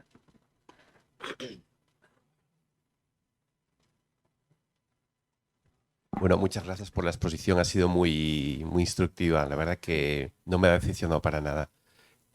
Yo escucho mucho una psiquiatra, Marian Rojas Estapé, ella está dándole mucho énfasis al déficit de atención que tenemos los adultos, los niños, por las pantallas, por los videojuegos, el móvil y demás. ¿Cómo lidiáis vosotros con ese problema? ¿Cómo lo podéis llevar a vuestro favor? Porque hay herramientas de educación muy potentes como el PowerPoint o algo así. Hace 2 días estuvo aquí un profesor muy mediático, David Calle, que él incluso decía, bueno, para no haber mucha diferencia entre el mundo exterior y el mundo de clase, les dejo a veces el propio móvil como una herramienta para que me ayude, ¿no? ¿Cómo os enfrentáis vosotras a este tema? Yo, por ejemplo, sí que utilizo, quiero decir, yo no prohíbo al alumnado que entre con los smartphones, son personas adultas, en mi caso, pero yo creo que tiene muchas potencialidades las nuevas tecnologías, yo las utilizo. El tema es cómo utilizarlas. ¿Sirven para generar la motivación? Yo diría que sí. Generan interés y curiosidad. Hay muchísimos recursos que podemos utilizar en el propio aula, aparte de la clase magistral o de la parte magistral, o ya tienes que transmitir conocimientos, pero ¿por qué no vamos a utilizar vídeos? ¿Por qué no vamos a utilizar puzzles? Hay muchísimas aplicaciones en Internet para que interactuemos todos en el aula. ¿Qué es a través de un dispositivo? Bueno, pueden ser 5 minutos, ¿por qué no? Tampoco se va a centrar la clase en utilizar pantallas. Yo estoy hablando de educación para adultos, estoy hablando de contexto universitario. Yo a mis hijos, pues cuantas menos mejor, pero son muy pequeñitos. Pero yo no, que decir, todo tiene su tiempo y su lugar. Yo no estoy en contra de utilizarlo, pero sí que es cierto que decir, yo no soy psicopedagoga, ¿vale? Que decir, somos docentes en administración y dirección de empresas y yo creo que tiene muchas potencialidades, pero hay que saber hacerlo. Hay que guiar al estudiante y saber cómo utilizarlo y obviamente que no se despisten, pero bueno, yo no lo veo.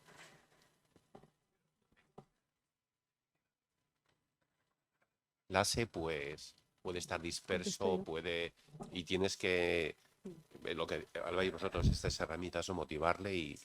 Sí, hace unos años, cuando bueno, el uso del smartphone ya bueno, era como tipo adictivo, ¿no?, que se veía todos los... Yo doy clase en 4.º curso, alumnos ya bueno, que van a finalizar la carrera, van a salir al mercado laboral, y dije, venga, experimento. Prohibimos los móviles en clase. Bueno, pues aquello era, os podéis imaginar, ¿no? Pues debajo de la mesa, o sea, todo tipo de artimañas para utilizar el móvil. Entonces ya sí que me planteé, digo, bueno, tiene que haber una manera en la que podamos integrar el uso de las tecnologías, no prohibirlo en clase, porque tú cuando prohíbes algo también haces que el deseo sea mayor sobre ese algo, digo, lo vamos a ir integrando. Entonces, en los años siguientes, bueno, hacemos no muchas, pero sí que hacemos algunas actividades que se hacen con el móvil. ¿Vale? El tipo el Kahoot, que Patricia también utiliza, pues lo hacemos con el móvil, cuando ya hemos acabado varios temas, y bueno, es una especie de juego divertido, ¿vale? Que también damos un valor extrínseco, porque eso aumenta la calificación final, si no, bueno. Y luego sí que lo he visto que el móvil lo utilizan mucho para el trabajo colaborativo que hacemos muchas veces, se lo mandan por ahí, por WhatsApp, copian, pegan, lo ponen en el ordenador, en Word. Con lo cual, ¿que hay déficit de atención? Hay déficit de atención cuando tienen que estar 2 horas sentado escuchando una clase magistral que aburre a cualquiera. Cuando tú vas a clase con ganas, cuando tú vas a clase y diseñas esas clases para ir haciendo teoría, práctica, pregunta, respuesta y los incorporas en el aprendizaje, porque lo que comentábamos es que el alumno ahora mismo tiene que ser parte activa de su aprendizaje, es que tiene que construir él. Es que yo les voy dando herramientas, les voy guiando y lo tiene que construir él, me da igual cómo lo construya. Si quiere utilizar la tablet, si quiere utilizar el móvil, hombre, para hacer una llamada lógicamente no, pero para todo el proceso de ir construyendo su aprendizaje y ahora mismo, ya después de unos años, la verdad que nos va muy bien. De hecho, yo incluso alguna vez utilizo mi móvil para hacer alguna búsqueda de alguna definición, de alguna noticia que oye, ¿has visto? Pues lo miro en mi móvil, en el ordenador que tenemos en clase y lo hemos incorporado como una herramienta más. Y sí que es verdad que impides, ¿no? En cierto modo, que lo utilicen como de estrangis, que digo yo, que ahí sí que se van a dispersar. Pero bueno, eso me ha servido a mí en mi clase. Si das clase en primero, pues quizá el profesor te pueda decir algo diferente. Gracias. Bueno, muchas gracias. Yo tenía una pregunta. A ver, ¿cómo es posible intentar motivar a todos los alumnos, que al final las clases son entre los 20 y los 30 alumnos, cuando además encima tienen una cultura muy distinta? Y cómo intentamos conseguir en esas clases que igual te toca la sexta hora, que al final los alumnos están muy cansados, efectivamente, un viernes, imagínate, y ya eso ni qué contar.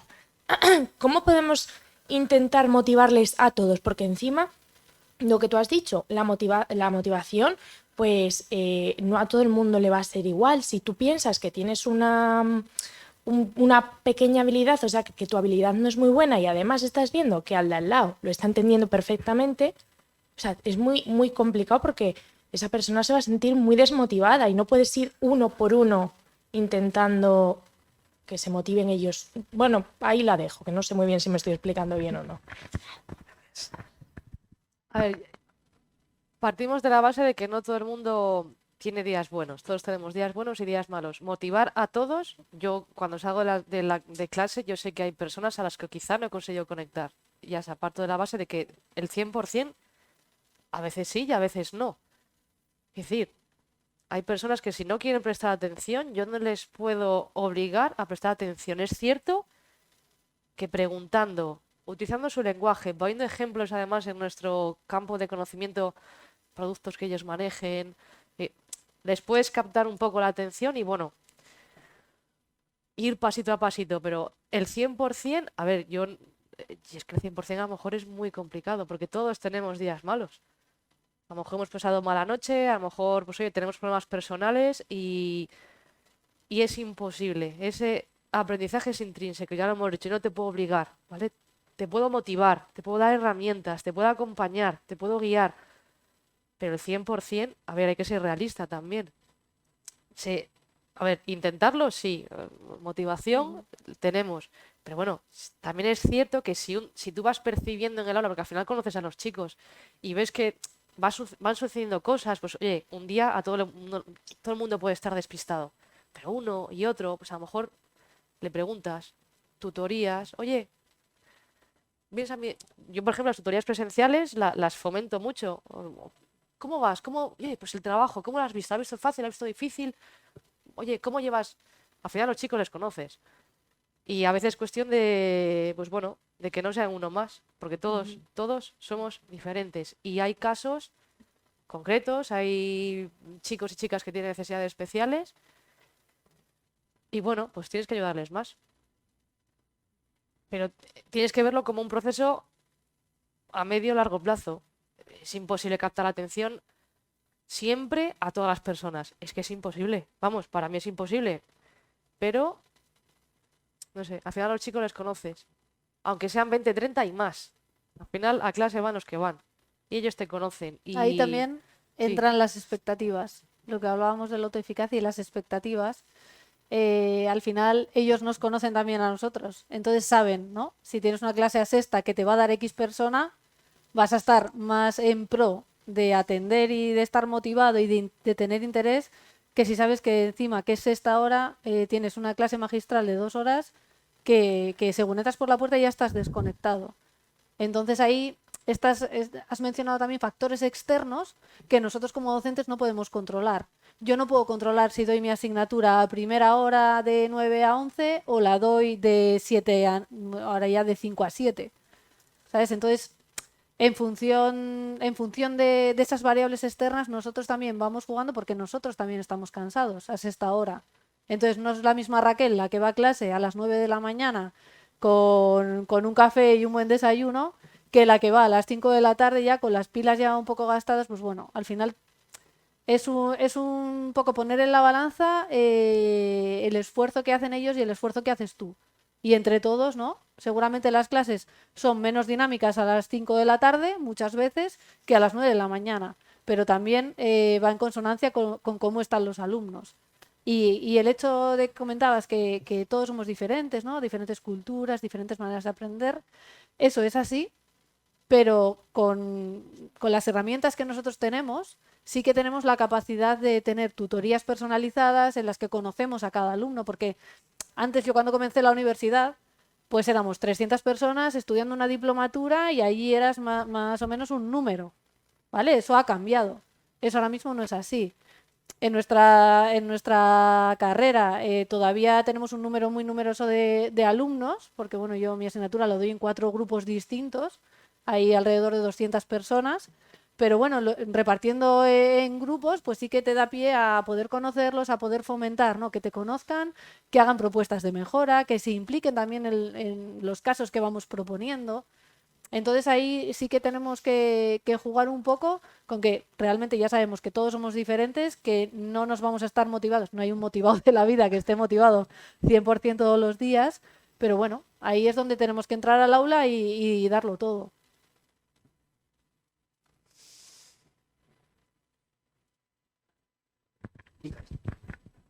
Bueno, muchas gracias. Bueno, súper interesante. Gracias. Yo quería preguntar por el tema, el mecanismo de almacenamiento del cerebro, las famosas cajas.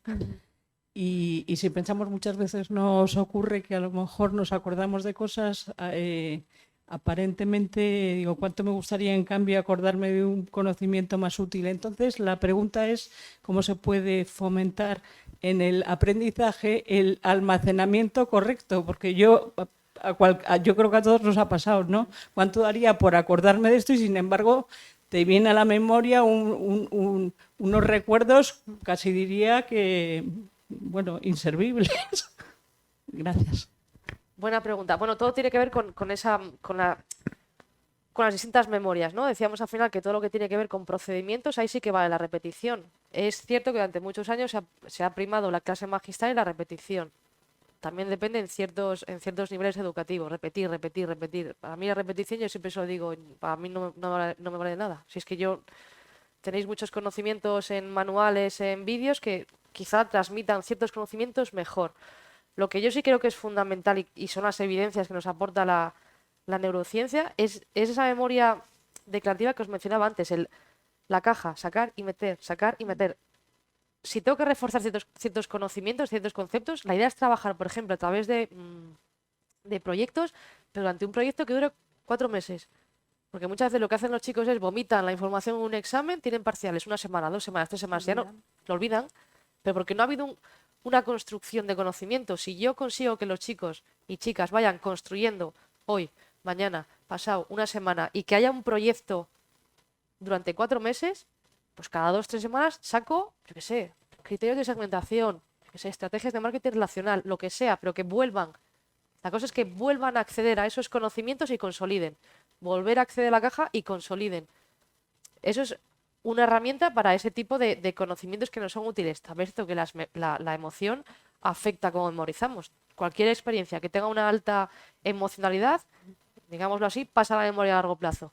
Pero claro, yo no puedo estar generando emociones positivas las 2 horas de la sesión. ¿Por qué? Porque es difícil conectar con todo el mundo. Yo puedo hacer chascarrillos, puedo utilizar el humor, puedo contar anécdotas, puedo aplicar conocimientos a un caso real. Y habrá gente con la que siga sin conectar porque a lo mejor tenemos estilos de aprendizaje distintos. También dentro del aprendizaje cada persona aprende de una manera distinta, tiene unos ritmos. Entonces yo creo que no soy experta en memoria, ¿vale? Entonces partamos de la base, pero yo creo que una clave es eso, el entender esa transversalidad, o sea, entenderlo como algo que es a medio largo plazo y construir, meter y sacar.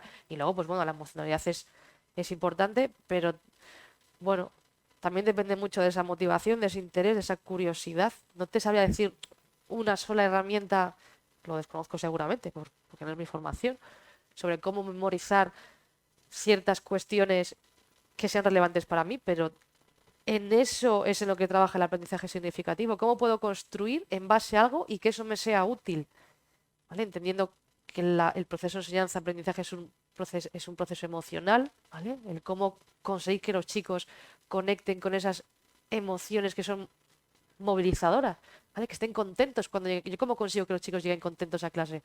Pues la gamificación funciona, porque los chicos son competitivos, ¿vale? A los chicos les gusta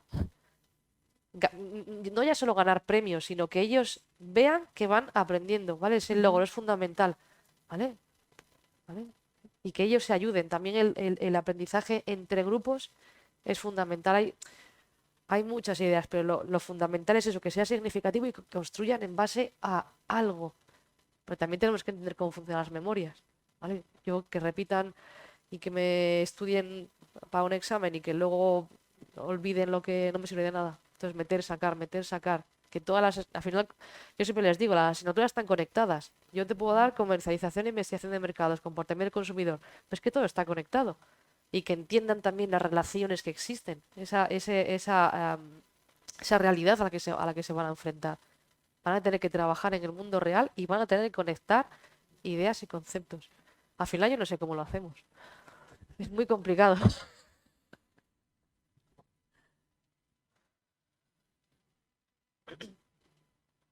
Hay una pregunta. Bueno, me ha gustado mucho. Al hilo de lo que se ha expuesto, pues yo voy a hablar un poco de mi experiencia. Yo no he trabajado en la educación universitaria, pero sí que tengo experiencia en los tipos de educación anterior, ¿no? Entonces, yo haría las siguientes observaciones. Los alumnos no aprenden todos igual, es decir, que a unos les puede ir el método analítico y a otros les puede ir el método global. Es muy importante saber pues la forma de aprendizaje, el estilo de aprendizaje de cada uno de ellos. Hay alumnos que para llegar a la abstracción necesitan la manipulación, La manipulación en el sentido de trabajar con las manos todos esos conocimientos. Y en cuanto lo ven, enseguida pasan a hacerlo, ¿no? El razonamiento, por ejemplo. Si tú a un alumno de tercero le enseñas a multiplicar, le dices 3 por 6, 18. pues eso es una abstracción para él que no sabe por qué es, pero cuando le dices 3 por 6 es lo mismo que 3 más 3 más 3 repetido 6 veces, ¿no? Es un ejemplo.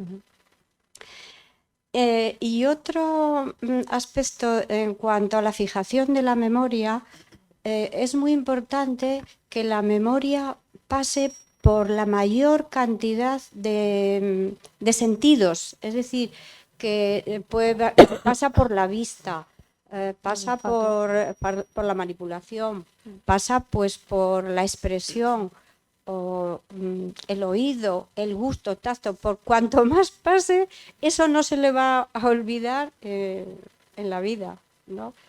Y bueno, y me parece también muy importante el efecto Pigmalión en ellos, ¿no? Porque tienes que darle la confianza de que son capaces de llegar sin pasarte tú de sus posibilidades, pero y con esas no sé, pequeños trucos, como yo pienso, pues puedes conseguir mucho del alumnado. Nosotros en ese sentido, en último curso, hace dos años ya, hicimos un estudio, bueno, hicimos un proyecto de innovación docente y queríamos aplicar el método del caso a la asignatura con un caso real. Bueno, trabajaban en grupos individual, luego un grupo pequeño y luego lo ponían todo en común en el gran grupo. Y los docentes simplemente estábamos ahí, bueno, pues como modulando, ¿vale? No interveníamos en lo que estaba bien, lo que estaba mal, simplemente lo íbamos escuchando y les íbamos haciendo preguntas para que reflexionasen y llegasen a lo que a la solución final, que realmente es una solución abierta. Y antes de hacer los grupos, estudiamos los estilos de aprendizaje. Y fue algo muy curioso. Y no sé si, no he vuelto a indagar más sobre el asunto, pero no sé si estará relacionado porque están todos en la misma carrera, en el mismo tipo de, bueno, de estudios, que sus estilos de aprendizaje eran todos A y B. O sea, no había un reflexivo con... No, eran todos similares. No pudimos hacer grupos con los distintos estilos de aprendizaje porque todos tenían el mismo estilo de aprendizaje. Y ahí, bueno, ahí nos empezamos a plantear en el grupo y de, pues quizá esto es porque como son de empresas, como nosotros solemos hablar, pues tienen un estilo, ¿no? Que difiere, por ejemplo, de un físico o que difiere, por ejemplo, de un estudiante de arquitectura. Y sería, mira, ahora me lo he vuelto a recordar, ahí la memoria, saco la caja, meto la caja, saco la caja y mañana cuando llegue a la universidad y esté con mis compañeros sacaré la caja y les diré, ¿os acordáis de esto que estuvimos haciendo? Pues igual lo tenemos que dar una vuelta. Y podemos hacer un análisis comparativo de los distintos tipos de aprendizaje que tienen los alumnos de distintas carreras. Eso me pareció muy interesante. Perdón, tenemos que cerrar ya, disculpe, ¿eh? Es un tema muy interesante. Yo tengo mis preguntas que luego les haré en la universidad, porque tengo la suerte de compartir los castros con ellas. Gracias por las preguntas que han realizado y perdón por las que les queden en el tintero, pero bueno, igual luego se les pueden hacer alguna cuando cerremos, pero hay que ir cerrando la sesión de hoy porque hay que cenar. Hay que alimentar la mente, pero hay que alimentar también el estómago. Muchas gracias.